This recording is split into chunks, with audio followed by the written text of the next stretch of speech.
Cine style चालत्या ट्रकमधून चोरी करून लाखोंचे साहित्य लंपास. माना पोलीस स्टेशनला गुन्हा दाखल. मूर्तिजापूर तालुक्यातील ग्राम माना परिसरात दिवसेंदिवस नॅशनल हायवेवर चोरीच्या घटना वाढत चालल्या असून त्यात आणखी एक भर म्हणजे चालत्या वाहनातून 9,08,809 रुपयाचा अज्ञात चोरट्याने साहित्य चोरून नेले असल्याची घटना मधापुरी ते कुरुम नॅशनल हायवेवर आज दिनांक 14 डिसेंबर रोजी रात्री 12 नंतर घडली.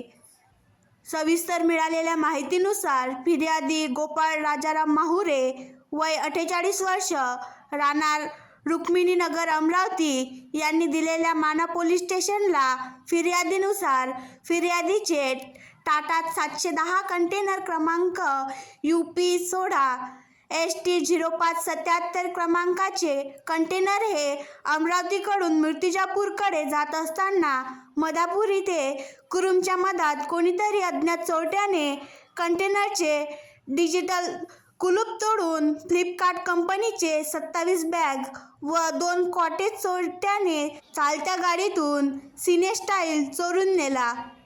या साहित्याची किंमत 9,08,800 रुपये अशी होती. त्यानंतर फिर्यादी गोपाळ राजाराम माहुरे या टाटा कंटेनर मालकाने तातडीने माना पोलीस स्टेशन गाठून रीतसर तक्रार नोंदविली.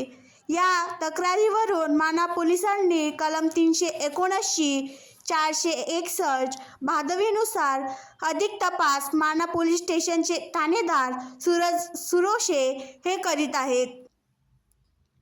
आणखी नवीन व्हिडिओ पाहण्यासाठी आमच्या देशमुख एक्सप्रेस न्यूज चॅनलला सबस्क्राईब करा, लाईक करा आणि शेअर करा.